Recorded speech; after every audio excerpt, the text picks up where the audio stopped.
So this is a legal insert.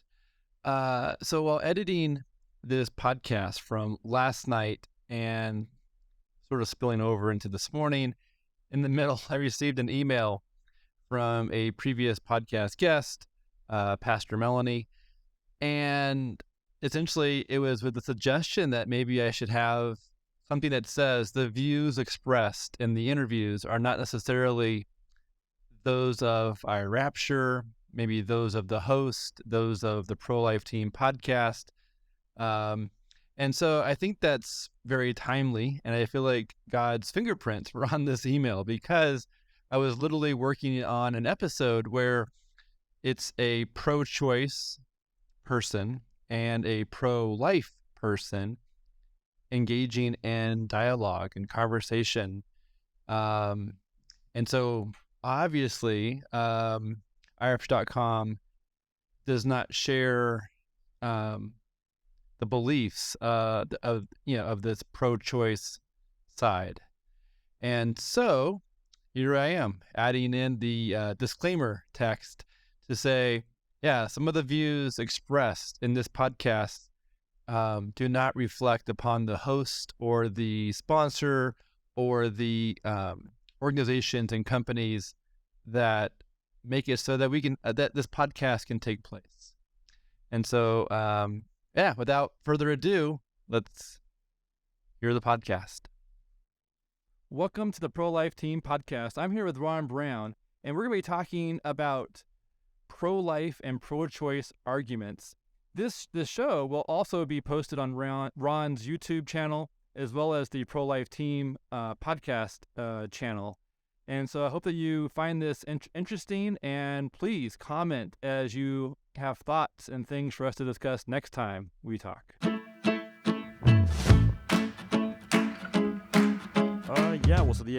I kind of pitched this to you, right? Yeah. And because it's like, I've been thinking lately that it's so important to be able to have friends who disagree with you, because it's like, you're pro-life and I'm pro-choice, right? So like, you might follow different strands of information than I follow and vice versa. And so I may, like, it's like on my side of things, like I'm probably seeing my side at its best and your side at its worst. My side at its smartest, yours at its most ridiculous, and you're seeing the exact opposite. You know what I mean? That's a good point. Yeah, because a lot of us, I can totally imagine how that would play out. Yeah. And because I'm always forgiving my side's ridiculousness because I know that there's something better, and I'm probably holding on to the ridiculousness of the other side's worst because that helps support my viewpoint. Well, and so it's like, there's some confirmation bias, and then in psychology they have this thing called the fundamental attribution error, which basically means when you or someone you like does something well, you attribute it to their character. But when they do something poorly, you're more likely to blame it on their circumstances. But when someone on the other side does something good, you might ignore it or just minimize it, like, broken clock theory, or, they only did it because somebody was watching them. But if they screw up, evil, right? And so, but yeah, like, so the idea was that it's like, I think a good thing with us is like you and I, we each knew we were on opposite sides of this right away, like, soon on. But I wouldn't. I wouldn't say complete opposite. True. Because like if let's say we have positive 10 all the way to negative 10. Right. And let's say one of those sides is pro-life all the way to pro-choice. Right. I would put you closer to, like, let's say on that scale, more of like about a 3 on your side past 0. So I'm definitely pro-choice, but I'm not well, it's like I showed you that article I once put up on a Reddit group where it's like all the things that people on my side do that are embarrassing me, and one of them is assuming that people like you must hate women. But yeah, so the idea is that we have this relationship that goes way beyond this one particular area of disagreement. And, we're a part of a wonderful church where we're filming from right here, so we have a vested interest in maintaining harmony in the church and harmony with each other. And I think because we know each other in this community, we know each other in 17 other ways other than this disagreement. And so while we may disagree with each other on this thing, it's like each one of us has seen the other be a good person in many other contexts. And so we can't easily write each other off as bad people or stupid, and nor do we want to. But compare that to if you and I were just anonymous people on the internet hiding behind our keyboards. It's like the only way we know each other is this disagreement right now. Yeah, there wouldn't be any rapport or relationship to lean on to navigate. And I think it's important for people to, when they're talking, to include common ground and not to focus only on the differences, because that just simply creates a battlefield more so than like a communication of back and forth. Right. It's also interesting that you've gone through a lot of changes in the past 8 to 10 months, or when did you can you give us like the snapshot of your journey, your road to Damascus journey? Yeah, it was one of those. I started coming to this church like last July as an atheist, just because I wanted community, and I learned from people like Jordan Peterson. There's a lot of wisdom in the Bible and Christian practices, and not all of it requires you to believe in God to see the value. So I came for those reasons, and then I won't go into detail, but I met a girl here, and we were dating for a few months, and she broke up with me saying that it was because she couldn't get past the atheism. And so I said I'd look into it seriously. I didn't think my mind was going to change, and I wasn't going to pretend if it didn't. And I thought the odds were awful. Like, I used to be an atheist activist. I'm very intellectual. It's not like I've never had 35,000 of these conversations before.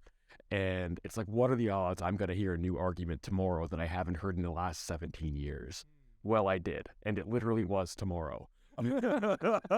But yeah, basically, just to nutshell it, my best friend, one of my best friends from growing up, he had become a Christian several years ago. He was a scientific rationalist just as I am. He told me that the more he read about Christianity and the relevant history, the more he couldn't not believe on rational grounds. And the big thing was he showed me the Old Testament prophecies of the birth, life, death, the resurrection of Christ. And like, he just showed me, like, in every way that you want to dismiss this, it doesn't work well. Like, what, the Jewish people, they're going to let you re-edit their Torah to make them look wrong? Like, that's off. Like, are the guards going to, like, pull a reverse Epstein and fall asleep in the job so Jesus can come back to life? Well, that probably would have got them killed. Like, any way you look at it, that's kind of what made me think, this is a reasonable faith. Am I certain? No. But before, I used to think it was just a vacuous faith. Now I think it's a reasonable faith. Awesome. Yeah, I think that's a good backstory to what brought us to this point of this podcast. So, would you like to go first, or would you like me to go first with presenting an argument? Like, I could present an argument for why I think abortion is wrong or unacceptable, or would you like to go first for why you would present it as? What about this? What if we'll do that? Or we could summarize our current maybe stances. How about this? What if I try and make your case for you as well as I possibly can, and you try and make my case for me as well as you can? That would be hard for me because I've never tried to argue the pro-choice side legitimately, and so I'm sort of, that might be. I would probably spout off some false beliefs that I don't really believe in. Oh, no. Okay. Well, just like, pretend we're in debate class. Okay. You've been assigned, you don't have to agree with it, but you have to defend it. And me too. Okay. Want me to go first? Sure. Okay. So my version, like, it's going to be relatively quick. Okay. For me. Like, one, you could go the religious route. Like, you can certainly cite verses in the Bible, like, thou shalt not kill. And that will impress a lot of people. I personally don't want to lean on those kind of arguments. We live in a country of separation of church and state. I like the way Ben Shapiro puts it, where he says even if his position is religiously informed as him being an Orthodox Jew, he will never make the policy arguments by invoking the text, because he realizes that a lot of Americans do not accept his text as being authoritative. So he will always put it in secular terms. And then further, there's other religions that have different views on abortion. So why prioritize one over others? So what I will do, secularizing the argument, I think your position can be summarized in an understandable way very easily. You should not kill human life. This is a human life. Don't kill it. Or let me rephrase that. You should not kill innocent human life. This is innocent human life. Don't kill it. The syllogism is just completely straightforward. Yeah. And I would say the pro-choice argument might be, I would imagine someone thinking maybe God doesn't exist, and therefore there is no moral compass to to make decisions based off of, so I'm going to make decisions however I want. But I'm sort of new at trying to argue the pro-choice side. That's an interesting idea.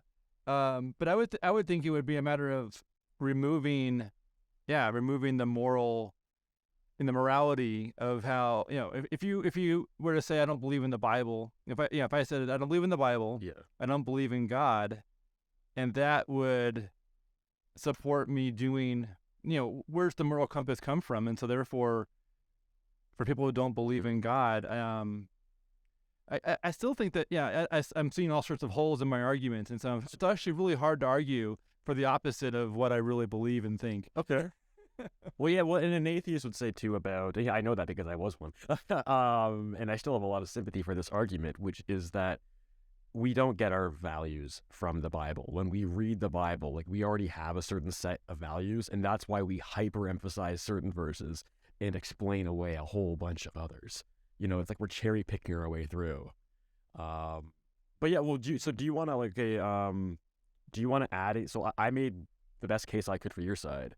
Is there anything you'd add to that? Like, and is there any way you could have made it even better than I did? So I would say, I would actually add back in, even though Ben Shapiro leaves it out to have that secular. I would actually say, the reason why abortion is wrong is because there is I always say it's founded in the truth, and the Bible is an ultimate source of ancient law or ancient truth that's been around for a long time, and it says in the Ten Commandments, thou shalt not kill, which is directly, very clearly speaking to abortion along with other killing.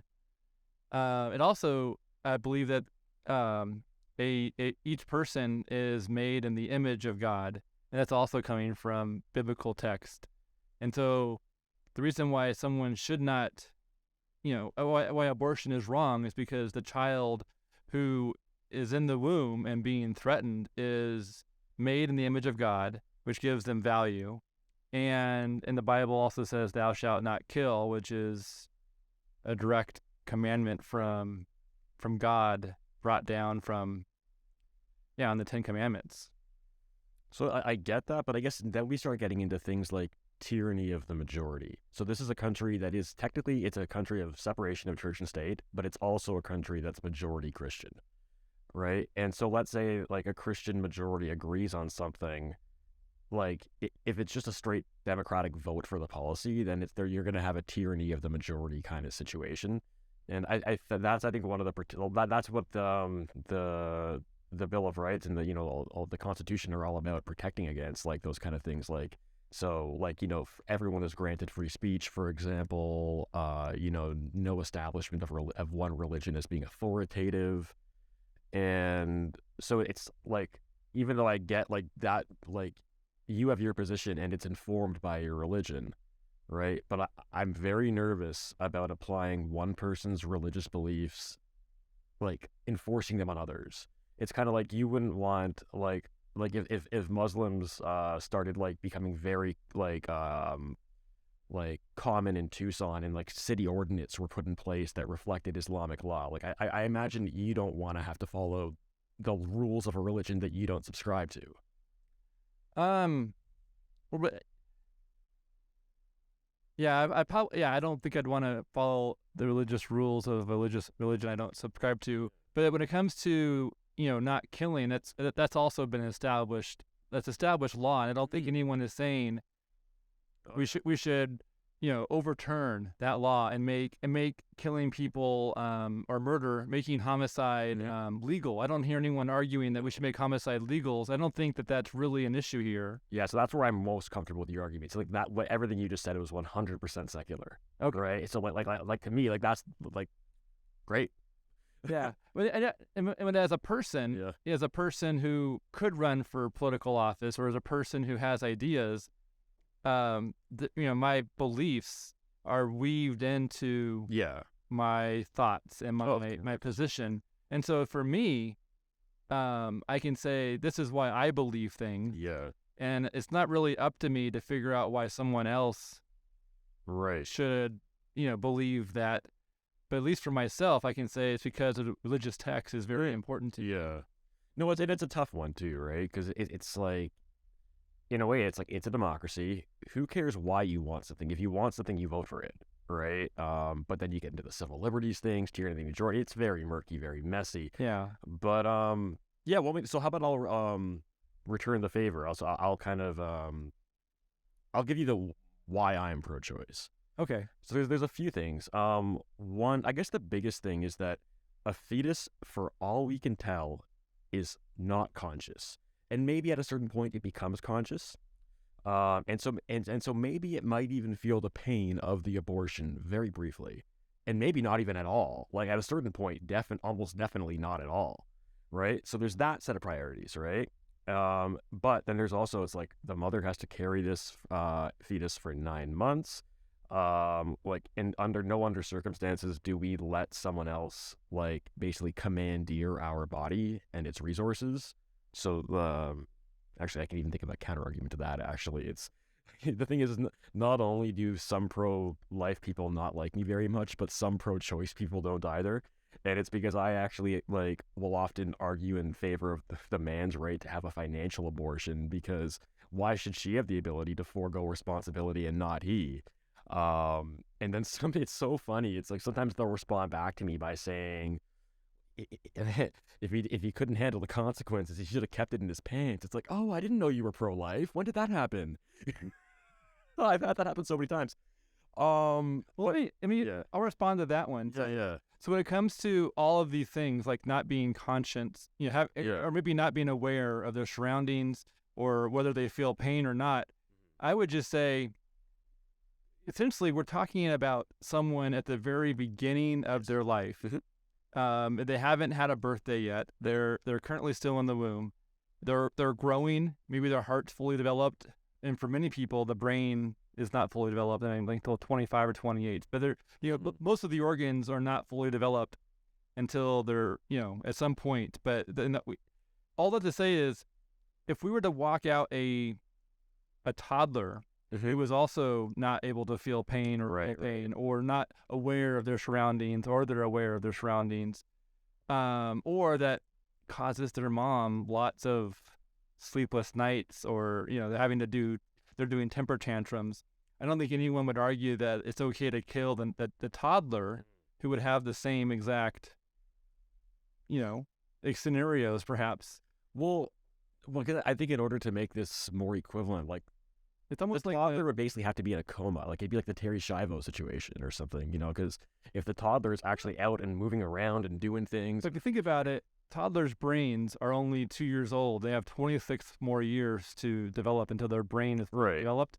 And so for them to not understand, like they have much greater understanding than, let's say, a 6-week-old. Like, obviously, a much greater understanding. Their brain is 2 years more developed. Right.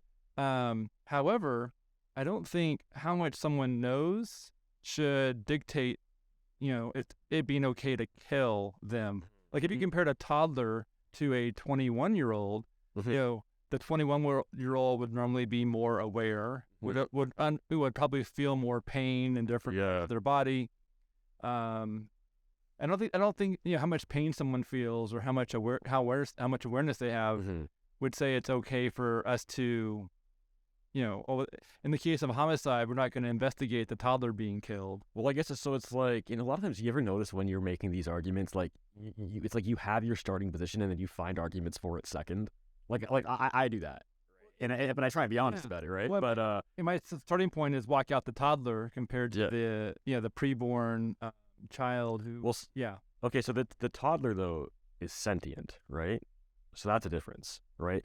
And so if that was illegal, then we would set the precedent that it is okay to kill innocent sentient agents. Whereas if it's a fetus, we don't have to believe that it's sentient. Like, especially, most abortions are performed rather early, right? So they're not like anywhere close to the 26, 28. Like, some of them happen then, but like I think it's like 90% or something happen by, I think, 12 weeks, something rare. Well, even if it happens, let's say, moments after conception, and we're talking about, could be as small as a single cell organism at that point, like, and it doubles and it doubles again.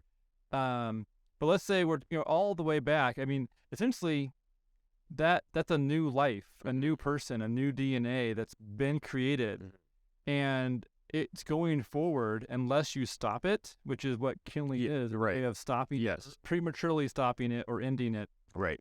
And if you don't stop it, then it will continue into a person who could then create generations of. And then, like, an atheist pro-choice person might respond to that by saying that, like a sizable percentage of conceptions end in, like, miscarriages, and so that would make God the most prolific abortionist of all time. And they would say that. They would also, like, say it's like, well, since, like, fetuses frequently don't make it. But I guess the response is nobody gets, like, people get upset if a tree blows over and crushes your car, but it's not the same thing as if some person goes and just starts smashing it up with a baseball bat. Like, you can't punish the wind. It wouldn't do anything. But you certainly can deter people from smashing up people's car by throwing them in jail for it. Yes, I think I remember listening to an episode by Jordan Peterson who was talking about the difference between evil and what was the other word? Essentially, like the difference between like a volcano ruining a city compared to a someone who intentionally ruined a city through suicide or something. Exactly. So there's a difference between tragedy and evil. So a miscarriage would be tragic, but it wasn't caused by a person with an intentional action. And so that's, whereas if someone intentionally ends the life of a child, then that would be in the lines of evil compared to it happening based on based on nature, then that would be more like tragic, but not necessarily evil. Volcanoes aren't sentient. The person setting off the bomb is. Exactly. But so that was one part of the sentience. It wasn't everything, though. There was also that they're not part of any social relationships yet, right? So, and nor do they have any life plans. So it's not like you're ruining the plans, their big vision for their future. They don't have it. It's not like you're taking them away from the people they have relationships with. They are like 8 months away or 6 months away from having their first relationship, right? So it's not going to be disrupting relationships. And so in a lot of ways, the idea is it's completely disrupting relationships because they're not even going to have the opportunity to create plans. Right. No, of course. Execute. Yeah. Well, so for other people's relationships with the baby, they might, a pro-choice person would say, a woman is not responsible for ensuring that you can have a relationship with her baby. Like, that's not her duty if she doesn't want it to be. That they could say that. But I guess another thing is that basically it's like, in this case, the primary victim is the aborted fetus, who is a part of no social relationships. And so that's one thing. They will feel little or absolutely no pain, and none of they have no future plans, to disrupt. I think a lot of these things, they block the setting of a dangerous precedent that can move on to people that are beyond the birth. But I would also say too is like, okay, so, but let's look at the other side, right? If you're like a young mother or a couple, and oftentimes the guy just screws off, and so often it is her just by herself. Maybe she's 17 or 18, not ready for this kid, can't afford, and we live in a society that's very fragmented. Families are smaller. People, though they don't participate in great communities like ours, so they might feel and actually be relatively alone. Like, that's gonna really just alter the course of the mother's life amazingly. And it could be bad, it could be good, but it could be very bad. And then like the people around her who now have to kind of like jump in to help her out because it's such a big challenge. There's the guy, if he is involved, is he paying child support, all that kind of stuff. And then also it's like, it's not a good idea, I don't think. All else equal, it's better for parents to want the child and be excited to have them than for them not to. Yeah, but for a kid. Again, I think it's based off of size, placement, the fact that they're small inside the womb. We're somehow treating them differently than if they were to be outside the womb and slightly larger. And so when it comes to that mom, thinking, who are we to say that she shouldn't be able to, well, have one less financial burden by having a child? I would just say we wouldn't apply that to a toddler. We wouldn't apply that to her 18-year-old who's eating her out of house and home because he's growing and just eating a lot. But here we are, we're applying it to a small child who is consuming a lot less than one of her older children might be consuming. And based on how much someone eats is not a reason to kill them. Based on the fact that they're going to require time and energy is not a reason to kill them. Yeah. Most pregnancies are based on two people wanting to be together, and so the fact that the pregnancy took place, it's already the mom, that person is already a mom. She's already pregnant, and it's not like we can ending the pregnancy as a way of saying ending the life of the child who it's like essentially the pro-choice argument is arguing to support mothers in ending their offspring's life. And I feel like that definitely falls into that evil category more so than the tragic. I can see where you're coming from there. Yeah, like it's like I view it differently, but like what you're saying is not ridiculous. And I totally get why someone would genuinely believe it. Yeah. So when it comes to abortion, do you think all abortions are okay, or certain abortions are okay and certain abortions are not okay? How would you define where you stand in this? So technically, and I think you're already kind of showing the consequences of my logic here, by extending it to toddlers, right? And I'm not sure if it goes as far as that, but I will say that every argument I said would be completely consistent with being able to kill the baby when he was halfway out of the uterus. Okay. Because everything I said about the thing a few months ago still applies now. Maybe they might feel a little more pain, but again, it's a few seconds at worst, over. Right. And so that's bad. Right. And so it's kind of like we've talked about how with you, I think you're pretty okay with abortion in cases of rape, things like that. No. Okay. Yeah. But at the same time, that's probably under 1%. Yes. So, yeah. No, I'm not going to use that as an excuse to justify all the others. I'm not going to pull them. But actually, I know a speaker. I met him at a conference a few months ago. His name is Stephen Thin, and his mom was gang raped, and he is the child that came from that, and his story is amazing. And I would just say that his life has great purpose. Okay. And for me just to assume that anyone that would be the product of rape would be essentially diminishing Stevenson's life. And his name is so unique. I don't know anyone else with the name Stevenson. It's a very unique spelling. I think there's only one on the internet. Only one Stevenson. But it's easy to find him. He is easy to find. Yeah.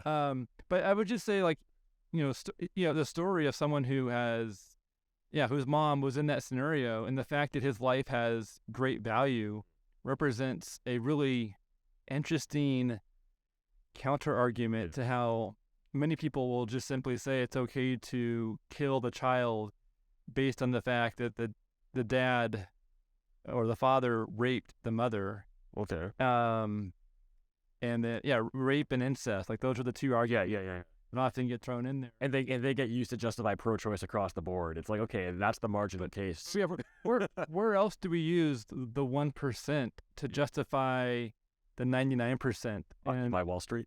Okay, well, I mean, but it's logically that it's logically. Yeah, we're using the exception to justify the majority. Exactly, and I would even argue that the exception can be used to at least argue the exception, but maybe we should focus on instead of complicating things beyond. And we could probably use the normal case to argue for the normal case. Right, exactly. And I think I've seen Steven Crowder, who's also pro-life, talking about how he's fine, I will accept all those marginal cases. Abortion after rape and incest, fine, no problem. Danger to the mother, fine, no problem. I will grant you that collective 1% or less of the cases. Now let's talk about the other 99 that doesn't work. I'm not, but it's let's separate those two, which is whereas a lot of pro-choicers like to conflate them and treat them all as this one big amorphous package that's a package deal.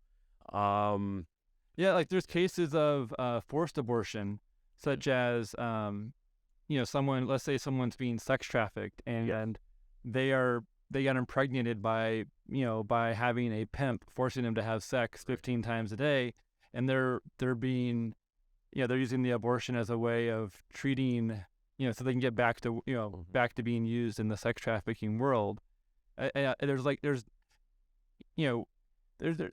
so many layers of issues with some scenarios where we really need to focus on the woman getting out of that entire space and provide, and finding healing. And there's other issues that are, really important to address.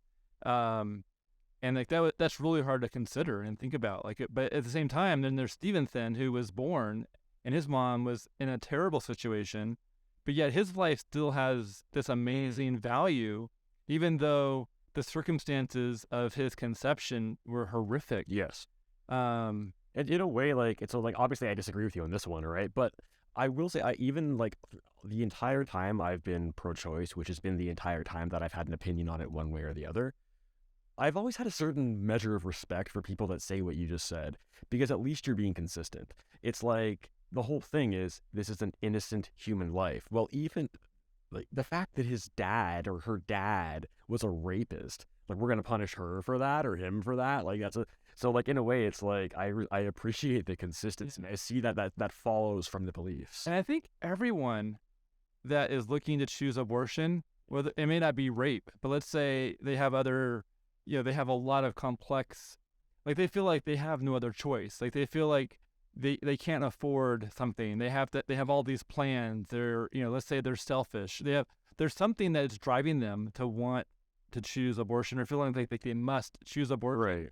And I think the argument of rape is just one out of many that drives someone to that conclusion.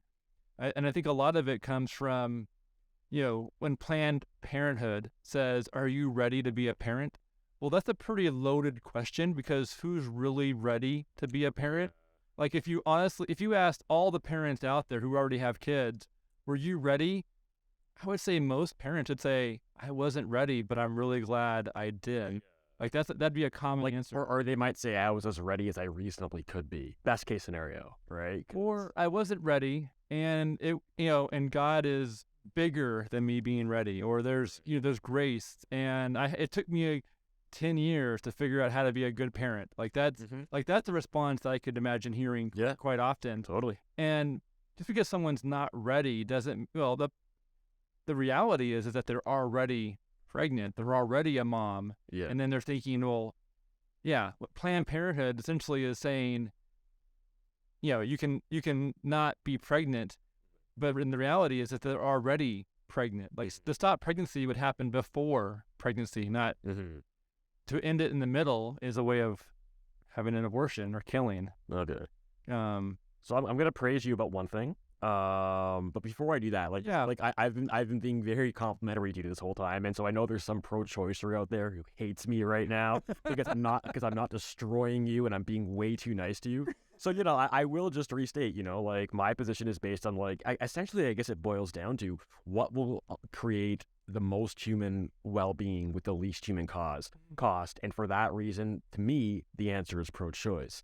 But what I will say here, and here's the compliment for you, is one of the big criticisms from pro-choice people, particularly pro-choice people on the left, is you Republican, conservative Christians, you only care about the baby when it's in the womb. Once it's born, you're on your own. You don't want to help them. You want low taxes. You don't have to pay for anyone else's stuff.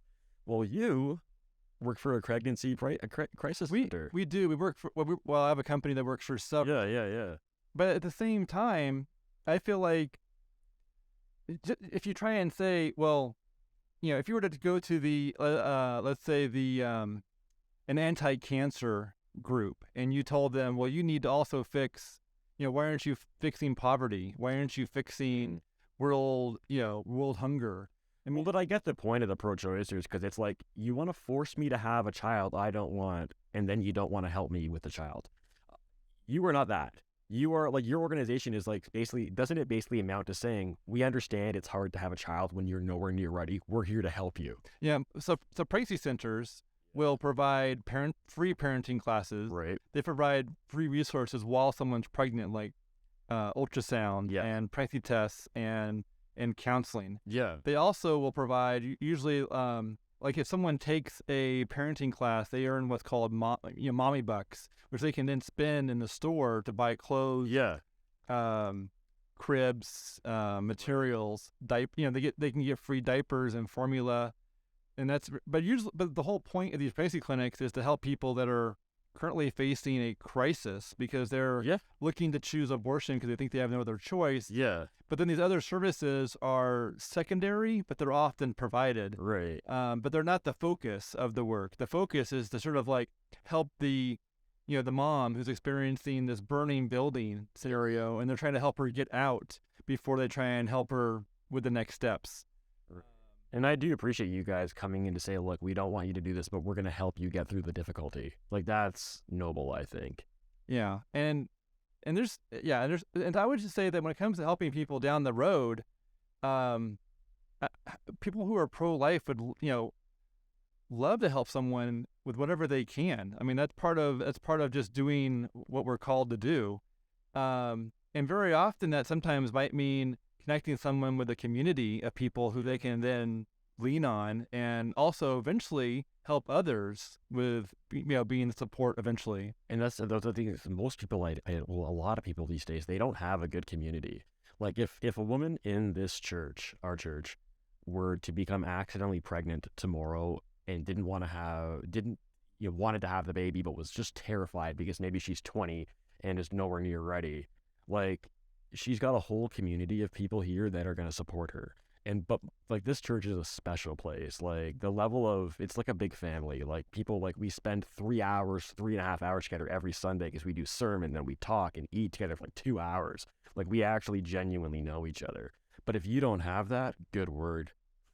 Yeah. And I would just say that every community, it's just good to spend time and to know each other. Yes. And it's also good to ask for help. Instead of thinking I have no other choice, I would just really, hope that when someone's in that situation, they would think, who could help me, or who could I ask?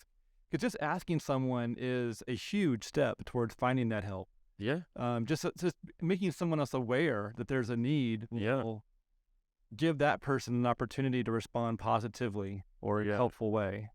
Absolutely. Absolutely. There's a lot of people who would love to help, and they just don't know. It's hard to help someone when you're not aware of how to help them. Well, one of the most amazing things, in my opinion, about our church is that it's almost like there's this built-in assumption that everyone in this building is broken in some way or other. I agree. Yeah. And so I would be Exhibit A in that. I'd be Exhibit B. I don't know. I've been in this church now for a year and a half, not almost. Sure. And I think in that time, I've probably seen, 5 people break down into tears in the middle of a sermon. A sermon is given and it really touches a nerve with them, and then they'll make a comment after during the question answer comment period, and they will break down in tears. It doesn't happen often, but it'll happen a few times a year. And they don't lose face. It's you can do that here and feel very comfortable while you're doing it, because you know that people are not going to think less of you. They're going to actually come talk to you after it. And then check up on you later. It's how you doing? How's the problem? From a month ago. It's a really good thing. Yeah. And I think that a lot of that stems from the leadership providing examples of being vulnerable and sharing authentically with who they are, right, which allows other people to not feel embarrassed when they also share authentically and show themselves as vulnerable. So I was on the Planned Parenthood sidewalk 3 days ago. Okay. And there was a lady that came up with a sign saying, "I am Christian and I support safe abortion." Okay. And so I had a conversation with her. Well, I'd like to call it a conversation, but we may not have really heard each other. Yeah. Well, I'll call it a conversation for argument. You were talking at each other, not to each other. I would have, yeah. I would say I am thinking about some of the things that she said. Yeah. However, I don't know if she's thinking about anything that I said. It didn't feel like I had penetrated her mind space very well. Right. But one of the things that she said was, aren't you happy that all aborted babies go to heaven? And it felt like the argument was... Oh, yeah, because they died innocently, right? Well, and they Like, aren't we doing them a favor? We're guaranteed. that was her argument in pro-abortion was, aren't you glad that they're going to Yeah. heaven? And honestly, I am glad that aborted babies go to heaven. However, in Romans it says, don't sin, or don't excessively sin, just so that you can have additional grace, or you can ask Jesus to forgive that sin too. Because if you do sin, there's grace and forgiveness for those who believe in Jesus. But at the same time, we're not supposed to go and just sin extra, commit additional extra sins just because they can be forgiven. And I felt like that she was using, what she was saying is, don't you think it's okay to sin and kill these babies because they're going to heaven, and don't you want them to go to heaven?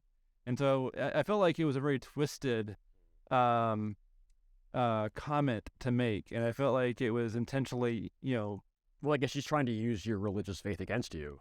I would say It's not a bad argument, actually.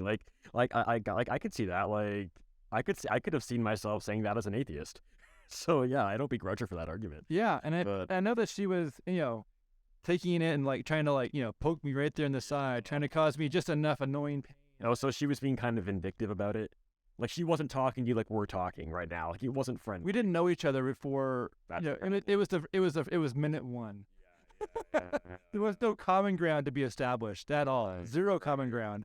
If anything, I felt like we were not of common ground, because I felt like her sign was blatantly full of false beliefs. Like it didn't feel like it was genuine or being authentic. I felt like it was designed to attack. I don't think I told you about this story, but I was in Seattle a few months ago. I think you knew about that. Okay. And so when I was there, I came across 2 Planned Parenthood kind of canvassers. Okay. One of them really annoyed me. The other one I was totally fine with. And bear in mind, it's like, I'm pro-choice, but I just don't like propaganda and dishonesty, Okay. right? No matter what side. And actually, in a way, I hate it more when it's on my side, because it's like, you're making my side look bad now. So the one that I didn't mind was, like, her pitch to me and my friend as we walked by was, do you have a minute to talk about how to, protect our rights? She's a woman, right? So I'm like, we were just like, nah, we're busy or whatever. But I got no problem with that. That, I think, is an honest. What was the argument again? She just simply said, do you have a minute to talk about how to save our rights? Like, as Save our rights. women's rights. Like, it was something roughly like that. I had no problem with that. The one I had a problem with was the one where it's like, do you have a minute to talk about saving our health care? I'm like, what are you, Bernie Sanders? You know what I mean? Like, it's like I even though I was pro choice, part of me actually wanted to say, like, I literally wanted to say this. Yes, I'm all about protecting the health care of the unborn. How can you and I team up to save the unborn?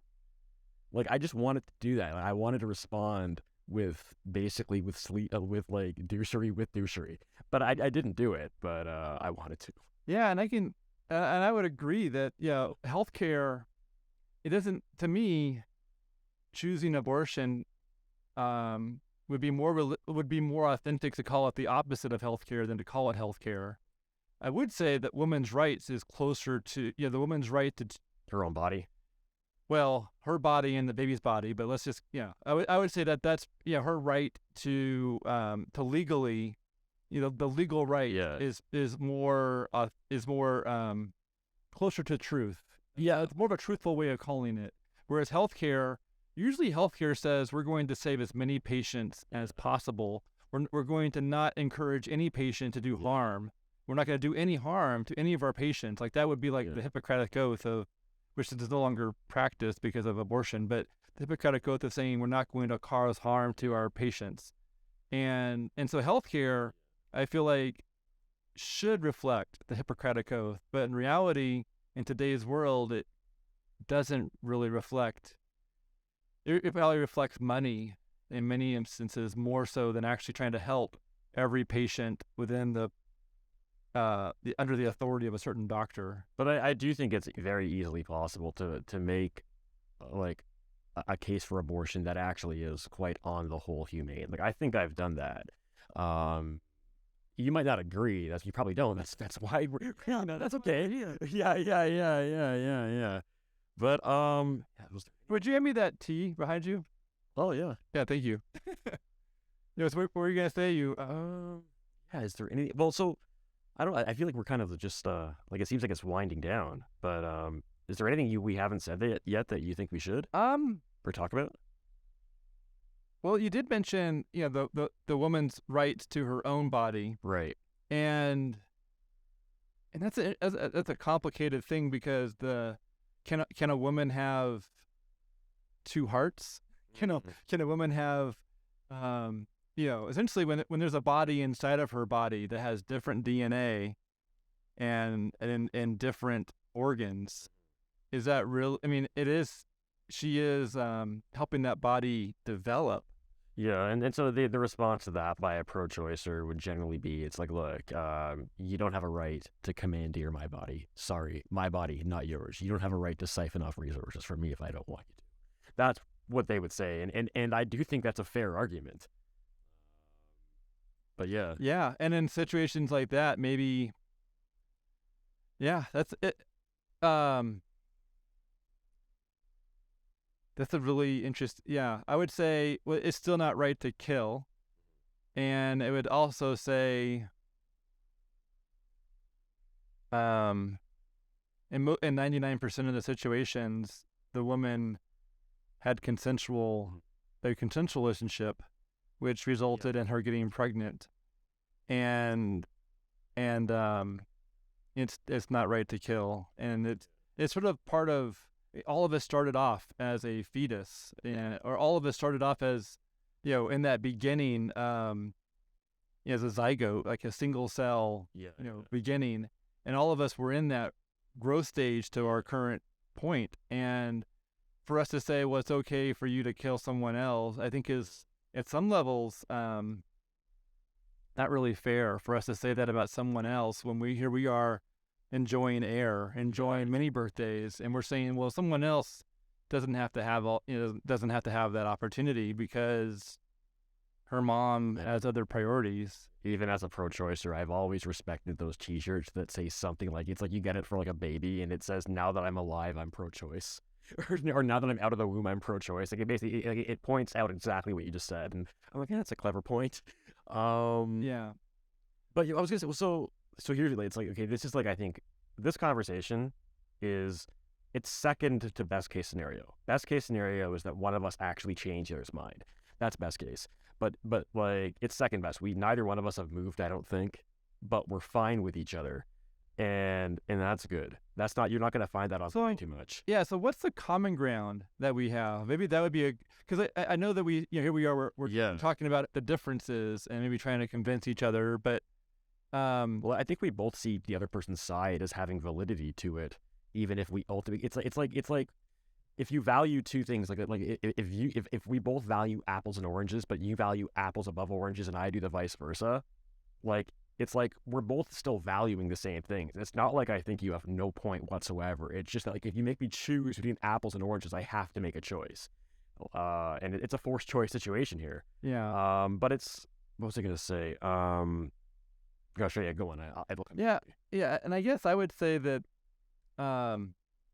trying to convince someone without knowing, a lot of us have like these roots for why we believe something today, and to come in and have a conversation. Well, first of all, I would say yelling doesn't help persuade people.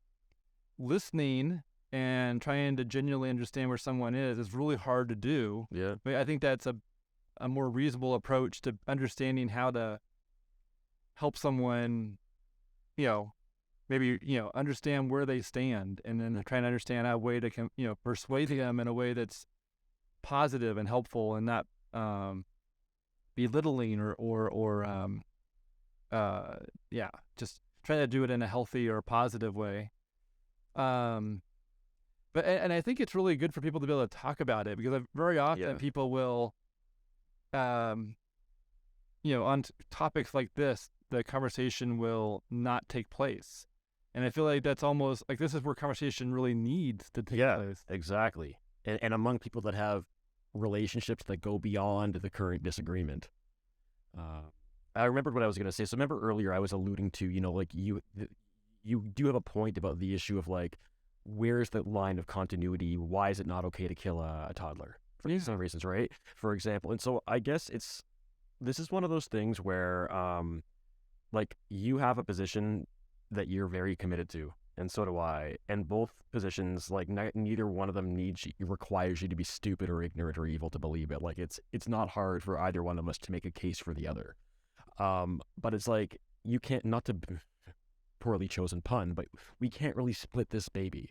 Like you would not be happy if we said, okay, like every time someone wants an abortion, we'll flip a coin, and if it's heads, they get to have the abortion. If it's tails, it doesn't. I wouldn't be happy with that either.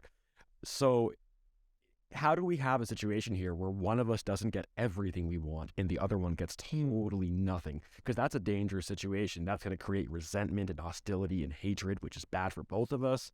That's where things like compromises come into place.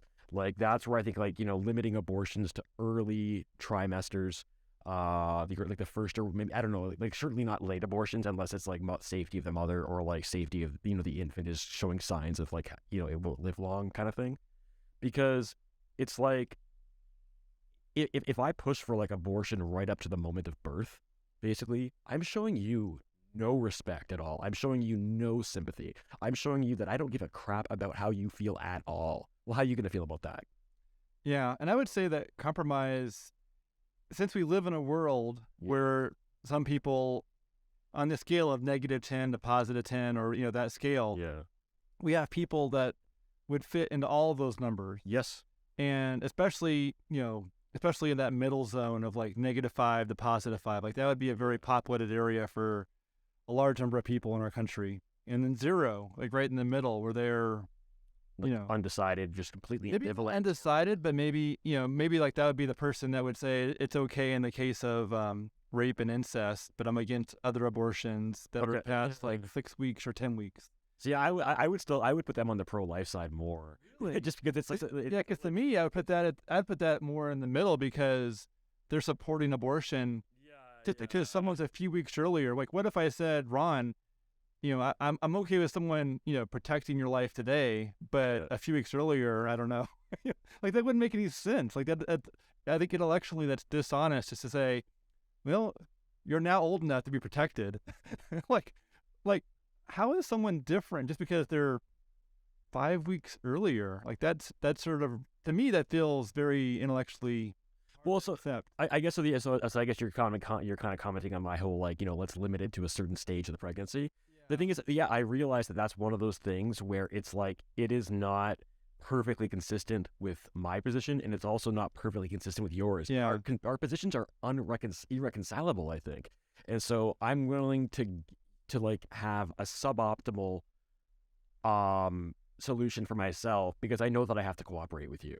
Well, and that's why I believe compromise is important. Essentially, I would say compromise is important because if we can save more lives by compromising than by not, then we should compromise to save the most number of lives. However, I would also say I'm also not going to be settled or feeling like the conversation is done, because I feel like there's more to do.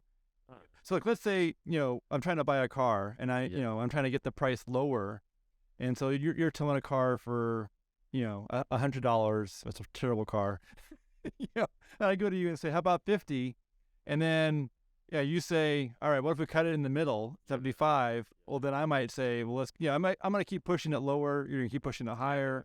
But in the end, we're essentially revisiting this car being sold back and forth, I think, when it comes to making laws and trying to negotiate it closer to the direction that we want it to be. And it's a lot different than money. Like $100 is no big deal, but we're talking about lives. You're talking about a lot of lives that are in every single community, every single state, across our country.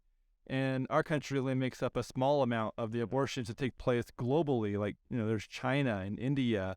And there's some places that have just horrific abortion situations where there's a lot of forced abortion. People choose abortion based on the sex of the baby, because if it's a girl, you know, a Chinese family will often choose abortion because they want the family name to continue. Right. Or in India, if it's a girl, they'll choose abortion because it's almost like getting a debt. Whereas if they have a boy, and when the boy and a girl get married, the boy's family gets a dowry.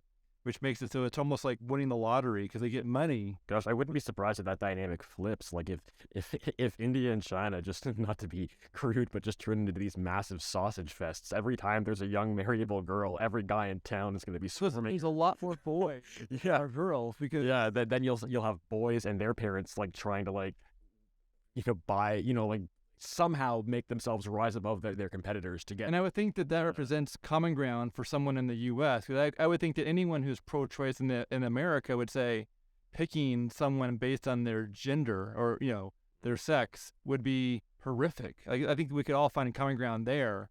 That that would be a terrible reason to choose abortion just based on the fact that someone's a girl or a boy. Letting that decision decide whether or not that person should continue or whether or not they want to try and get pregnant again to get the desired sex. Like I think a lot of pro-choice people would still be fine with it.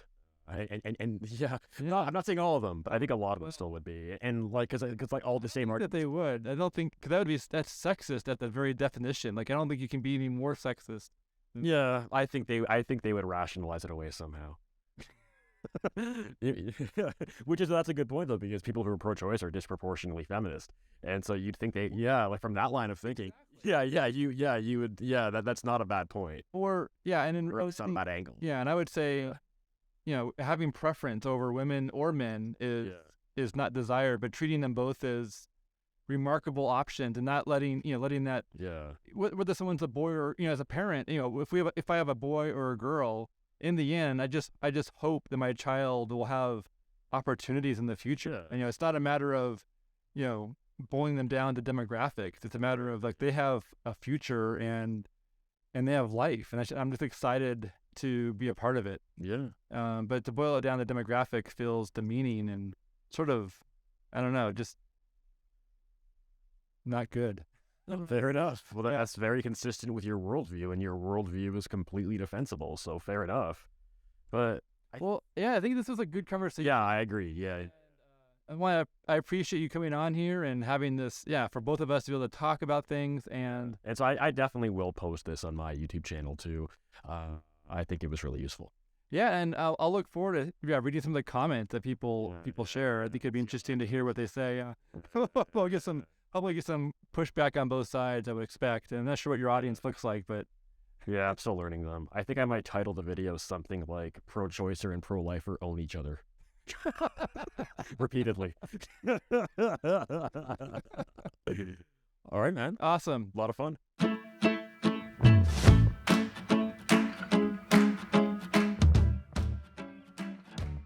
Our sponsor for this episode is iRapture.com. So is your social presence old and stale? Do you lack the time and resources to publish fresh content? Well, iRapture.com loves life and does the legwork for pregnancy clinics.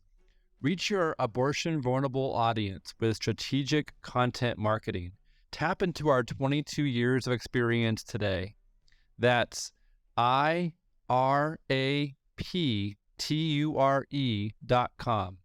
Supporting our sponsors like iRapture.com supports the Pro-Life Team podcast. Thank you.